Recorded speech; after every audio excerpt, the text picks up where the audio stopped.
Ada orang yang diazab oleh Allah setelah ditimbang pahala dan dosanya, diazab sehari saja. Tapi sehari itu bukan macam sehari kita, tuan-tuan.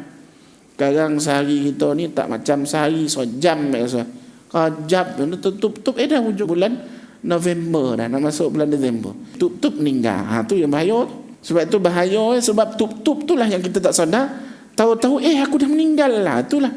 Itulah yang akan berlaku setelah ini, yang kita akan lihat keluhan-keluhan orang yang tak ambil pengajaran daripada apa yang telah Allah turunkan daripada Al-Quran dan Sunnah. Allahu Akbar. Sebab itu, untuk mukaddimah, kata Allah Subhanahu wa taala dalam firman surah At-Tahrim ayat ke-6 yang saya bacakan tadi, kata Allah apa?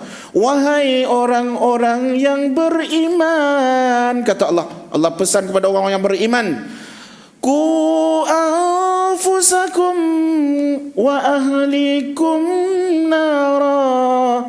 Kata Allah, peliharalah dirimu dan ahli keluargamu daripada apa? Daripada api neraka, nara. Ni Allah dah pesan, jaga keluarga kita. Yang pertama Allah pesan, jaga diri kita dulu. Diri kita ni kena siap, kena bersiap sedia, kena ada kelengkapan yang cukup. Sebelum kita pergi meninggalkan dunia yang bersifat sementara ni, tuan-tuan, kena mempersiapkan diri kita ni dengan persiapan-persiapan yang wajib kita bawa, bekalan yang wajib kita bawa. Jangan ingat nak siap untuk hidup ke dunia yo, tapi lupa nak siap untuk hidup ke akhirat. Ramai orang yang bekerja, dia sibuk nak buat persiapan hidup ke dunia. Beli itu, beli ni, beli rumah, beli kereta, beli pakaian, beli makanan. Risau dia tak dapat hidup ke dunia. Sedangkan yang paling kita membimbangkan adalah kehidupan di hari akhirat. Itu yang patutnya kita risau. Maka kata Allah, jaga diri dengan apa? Persiapan. Mantapkan akidah kita, pelajari ilmu-ilmu yang wajib kita belajar, persiapkan diri kita. Lalu bila kita dah memikul tanggungjawab, kalau orang tu dah jadi suami, jaga isteri dia, maka barulah tanggungjawab itu diluaskan untuk menjaga ahli keluarga. Sebab tu jadi orang lelaki ni barik, tak macam orang perempuan senang masuk syurga.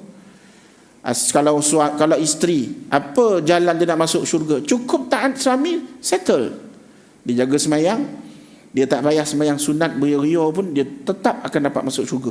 Janji taat suami, sembahyang jaga 5 waktu, kemudian dia jaga maruah diri dia, dia tidak menceburkan diri dia dengan dunia fitnah ke luar sana, dia elakkan diri dia daripada fitnah, dia jaga maruah diri dia, dia jaga sembahyang, dia puasa macam orang biasa, tak ada buat sembahyang tahajud pun, senang dia masuk syurga. Ni orang perempuan.